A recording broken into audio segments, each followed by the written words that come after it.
How does a kid from a small town in Eastern Canada who struggled in school, was in and out of jail and rehab by 17, end up getting Mark Cuban to invest in his company, or spend a week with Richard Branson, or have Tony Robbins invite him to speak on stage 7 times? One word: relationships. Everyone says your network is your net worth, but almost nobody actually shows you how to build your network. In this video, I'm going to show you why the right relationships can make you more money than anything else you'll do, the mistakes that are ruining your chances to connect with others, and the exact system I use to build a relationship with people way out of my reach that doesn't feel cringy. And if you stick till the end, I'll give you the exact first step so you can start building your network today, before you even close the tab on this video. Let's start with the first shift we all need to understand. Why is networking so important?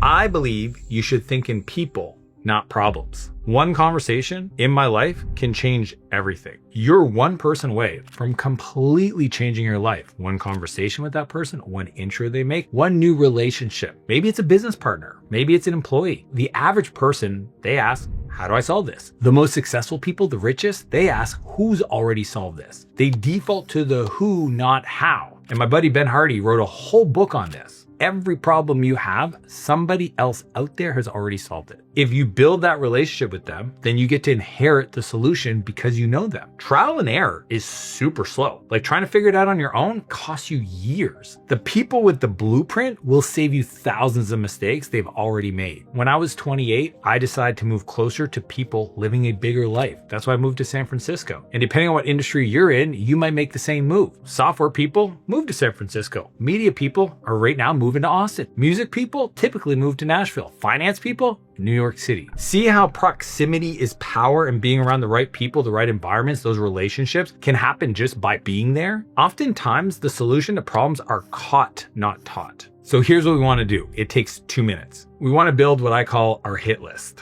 What we want to do is write out our goals and identify our people. You might have 5 different goals you want to get done before the end of the year. You might want to get your health in check. You might want to get your money figured out, be very specific. Get in a new relationship. Improve the one you're in. You might even want to improve your wake surfing. You may want to create more content, media. So now, next to each goal, you want to write down the name of a person who has achieved that. So when I think health, I think of my buddy Alan Dick. And if you don't know these people, go on YouTube, search for folks teaching these topics, and then find out who they are. Maybe you'll find them on Instagram or TikTok. Give them a follow. On money, maybe you want to follow my buddy Garrett Gunderson. For relationships, depending on the topic, maybe learning how to build your network, go follow Keith Ferrazzi. He's one of my mentors because he wrote a book called Never Eat Alone. Wake surfing, a guy like Austin Keene, who's a pro surfer. I went a step further and actually reached out to him to hire him to coach me. And now we're homies. For media, you might want to write down Sam Gaudette's name. Sam puts out new videos on YouTube. He's my creative director. He's one of my best buds. Somebody you want to get around. Obviously, these are people I know, but at some point I didn't know them. So you might want to start with folks that are closer to you. Write their name down. The key for me is you have to find someone who's done it, who can teach it somehow, but at minimum are living it. So now that you have this list, I need you to keep it and put it to the side because we're going to come back to it at the end. Everyone is one conversation away from achieving their dreams. You never know who could change your life. So if one relationship can change everything for you, why hasn't it happened yet? Because you may be making one of these 2 mistakes that most people make. What mistakes could be killing your ability to network? I call these the invisible showstoppers. These are things that most people don't realize they're doing. That's why they're invisible. That stops the opportunity to build a relationship before it even begins. And the worst part is nobody tells you that you blew it. You just, for some reason, feel like nobody gives you the same chances they give other people. This is the brutal part, and it might hurt your feelings because you might have already wasted it. You only get one first impression with somebody big. I don't think people realize how little of an action can cause somebody else to just decide, I'm not going to spend time with them. So we want to make sure that when you do have this opportunity, you make it count. And it starts by removing those invisible showstoppers. For example, the guy sees my car at the gym, realizes I'm inside. He decides to run up. He's wearing his full suit and tie, and he runs across the gym while mid-workout and decides to start asking me questions, which I'm open to, and I love meeting people. So I say to him, hey man, every Tuesday we do a founder's hike. You're invited, come hang out. For sure, man, love to do that. I'll be there. Guess who didn't show up on Tuesday? Guess who's never showed up since then, and it's literally been 3 months? That guy. 98% of people that say, I'll be there, they don't show up. That's why I do the hike. It acts as a filter. And most people fail at the filter.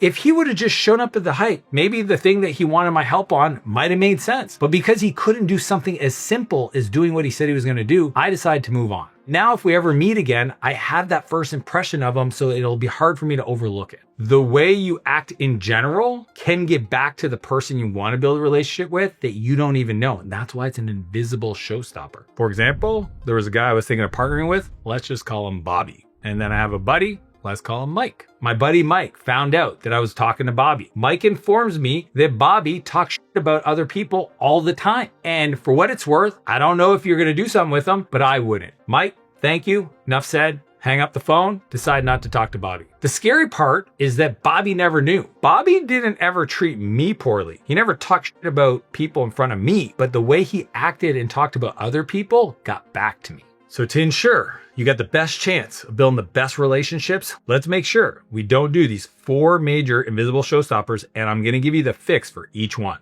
We got the behavior and we got the fix. The first one, flaking. And I'll tell you, being late, same bucket. If you're not somebody that can do what they say they're gonna do, people won't trust you. And really high level folks that you wanna build a relationship with, they need to surround themselves with folks that 100% of the time can follow through. And I understand you can't commit to everything and things in life will happen. But the fix for this is only commit when 100%. And if you can't, just text them and let them know. Number 2 is neediness. This one reeks of desperation. You almost treat the person as if they have some kind of magical fairy dust of success, that if they just sprinkle it all over you, that you'll be successful. Just don't get in their personal space. Arm length, lean back, stand to their side. You have to act like a peer, not like a fanboy or girl. And trust me, those top people that you admire, they want you to act like that. Because if not, you make them feel uncomfortable. The third behavior, instant ask. Before I ever ask of anybody, I try to create value ahead of time. Offering to help people in their life is a great way to start. And the fix is we have to give first. And that's the key. Don't ask somebody like, hey, do you want me to edit a video? Edit the video, send it to them. The instant ask will get you an immediate no. It'll make it harder to get a yes later on. Number 4, it sounds similar, but it's not. Transactional. If you just do things for other people because you're hoping to get from somebody, they will feel that and they will keep their distance. There are people out there that are very much like this. Do this for me, I'll do this for you. Those people have a hard time building relationship because it's not about keeping score. My favorite person that continues to do this every day at scale is Gary Vee. He looks at life like relationships and investments. So the fix here is to be intentional with your actions. These are the 4 most often invisible showstoppers. These are the behaviors that shape how the world sees you. But there's a second set of mistakes, and these are internal. And these are the beliefs that shape how you see yourself. We have to drop the head trash. These are the things you've said about yourself. And that has nothing to do with what other people have said about you. And I call them mindset blockers. And these are the 3 lies that stop most people from being able to build relationships with folks that can help them solve big problems. The first lie is, who am I to take that person's time? Most people that you admire, they're just on their chapter 27 and you're on your chapter 2. And you're comparing yourself, and because they're further along, you think that you're not worthy of their time or their attention. That is not true. As long as you're doing the work, then you're just them a few years prior. What you might be doing is tying your value to your achievements. Who you are and what you've done are 2 completely separate things. So don't play yourself small because you think you're not worth it. I have 12 million followers today. Who f***ing cares? There was a time only 3 years ago when I had 70,000. I'm still the same person. What's impressive to me and inspires me is other people's challenges. The second lie is that you have no value to add. This one will stop people. I've got nothing to offer. I've got nothing I can help them with. I'm pretty sure every person in the world has something they've done. They've spent a lot of time on, they've learned that they've gotten great at it. It could be anything. My favorite that takes nothing is being somebody else's biggest cheerleader. I will tell you, my best friend Marty is my best friend Marty because it doesn't matter how much success I got. He was the person I could turn to celebrate those wins with me. When you start winning, one of the worst things that happens is a lot of people stop celebrating because they're like, oh, they don't need to hear it and it's not that big of a deal. They do this all the time. Without adding any value, just your ability to celebrate other people is valuable. And the third one is they're different.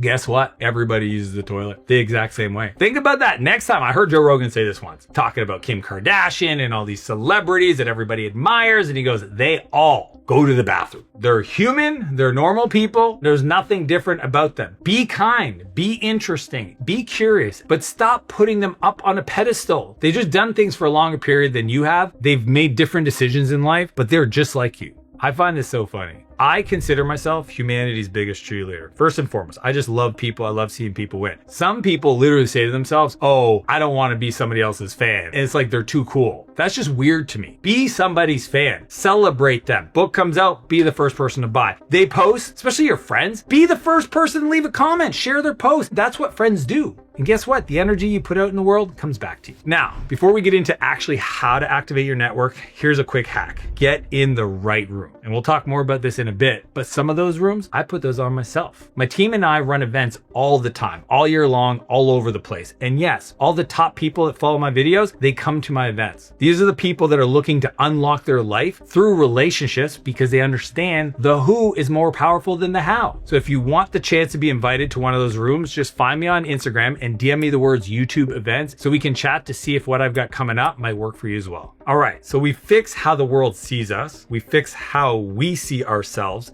That's the foundation. Now we need to talk about how to build a world-class network. We have to build our tribe. This framework is behind every relationship in my life. We're talking Cuban, Branson, Tony, Maxwell, etc. They all came from this. I wasn't born good at networking. Honestly, I was freaking awkward, more introverted. I learned how to code. I thought coding was great because I don't have to talk to anybody. Then I realized that business was about people. Life was about people. So I had to learn. So I went to the best. I read the books and I got good at it. Now I want to teach it to you. The framework is called tribe. The first T is target. We have to have a list of people. Now the key is don't be transactional, be intentional. This isn't about trying to say, what can they give me? It's about how do I show up for them? How do I build a real meaningful relationship? Good news, we already started with this with the list we started with at the beginning. So this is where we pull out the list of goals and make a list of the names of people that we can connect with. Again, you don't go for the people that are at top of their game because they're hard to get to. Just make a list of anybody who's achieved the results that you know. That's a great place to start because we're just trying to get some reps. The next, we got to talk about that mindset again. We got to realize you don't need any one person. And those are two words. Anyone, not anyone, any one person. It's very dangerous when you say, I need this person to invest in my company. I need this person to respond to my email. I need this person on my podcast. No, you don't. You don't need any one person to be successful. Make a list of a dozen of them. Make a list of 100 of them and go wide. And it's true with personal people. You don't need your brother, your best friend, your partner in life to do anything for you to win. My whole philosophy in life is nobody has to change. Nobody has to pick me for me to win. I don't want to make anybody a gatekeeper of my dreams. The third is we have to invest. The best way to invest in a relationship is to just show up. When my book came out and I held my first book event ever at my local bookstore, and my buddy Jason Gaynard surprised me. He lives 2,000 miles away and he got on a plane, stood in line to wait to get a book. And when I saw him there, I was like, dude, what are you doing here? He's like, I wanted to come and support the book. His book, Community Made, is the book you should buy as soon as you're done watching this video. And why do I love him so much? He just shows up. Number 4 is build. And build for me is a platform. A platform is a place where you can invite people to collaborate with you. This is where you've created a way to add value to them, which gets their message, their story out to the world. By building that platform, it's a way to ask them to get involved with you, but also add value. So for example, you could build a newsletter, like an email list. You could have a podcast. You might organize an event. Where I started was doing dinners. These were just dinners with local entrepreneurs. I tried to invite, 3 other people other than myself that were like complimentary. They might not have known each other. And we just sit around, do intros, and then talk about the exciting projects in their life. That simple concept started to build my relationships, my network. So if I knew when I started I didn't know much about law, I'd invite the guy that owned the law firm. If I didn't know much about finance, the person who owned the accounting firm. And that way I'm the person that brings them together. The cool part is if I'm shy and I don't want to talk a lot, those people will talk to each other. I just got to create the platform, the place where they come together. And then they think I'm the master networker and all I did was send the email. Another example is my hike. I've had thousands of people come on my hike. It's open to everyone. They come, they fly in from all over the world. You're invited in case I've never formally invited you. It literally costs me nothing. I get my workout in and I get to meet some new people. And the last one is edit. You need to put things down before you can pick them up, and that works for a relationship as well. Some of the most important move in building your network is we have to fix our feed. And our feed could be where we spend our time. Our feed is what we give attention to. And the best place to start is your social media feed. And I put it into two categories. There's people we have to follow. These are the folks that we put next to our goals. These are people we might have found on YouTube, we might have found on Instagram. They're folks in our community that might also create content, and we start to follow them. But the most important is who we forget. This might feel a little crazy to decide to move on from somebody that you follow, but you can mute them, you can block them if they're really negative, but clearing up your feed so that you can edit what you pay attention to, so that if somebody you want to build a relationship with posts they're having a baby, you see that post. Can you imagine you don't see the thing you wanted to see because you're following a bunch of ding-dongs that keep posting about some stuff you have no interest whatsoever? My rule is this. If I ran into them at the mall and I would pretend like I didn't know them, I don't care if I sat next to them in grade 8 English, I'm not going to follow them on social media. I don't have to be friends with everybody. Most people, when they build their network, it's kind of by accident. When we do it this way, following the tribe structure, we do it with intention. We put effort into it because we know the upside is huge. And my philosophy is that it's all about creating goodwill. The more you give to the world, the more you get. And goodwill is only created when you give more than what you take off the table. So that's the full system. But remember that list that we started writing down at the beginning? Now it's time to actually use it. What we have to do is take the list and action it. Information without action is just entertainment. And I'm sure you're here because you know that one relationship will change your life. So I want to give you some very tactical strategies on how to reach out to those people and connect with them and do it in a way that's really genuine and easy. What I need you to do first off is do your homework. Read their stuff. Get in their world. Watch their videos, read their book. Never freestyle this. There's nothing more insulting than when somebody asks them a question that it is the most public available fact about their life. And honestly, nuanced things that you might find the uncommon commonalities, as my buddy Jason calls it. The thing about my dad's a pilot, your dad's a pilot. Those are the really smart things to write down. The next thing you want to do is you want to follow them on social media. Just show up in their world. If you leave comments on their stuff, that's really smart. You just got to make sure that your social media is done well as well. So if your profile is literally some random name 1234, that's not a good look. Now, when I do finally reach out to somebody, I usually mention something very specific. Right off the bat, you say, hey, person's name. You reference something very specific that means that you researched it, something that a bot could never write. Just real quick, short and sweet. Maybe there's a mutual connection. Mention that. The key is there's no pitch. You're not pitching your company. You're not pitching anything. The best way to get a relationship started is to ask for advice. And that's step 3. Ask for advice around something simple, but is not simple as in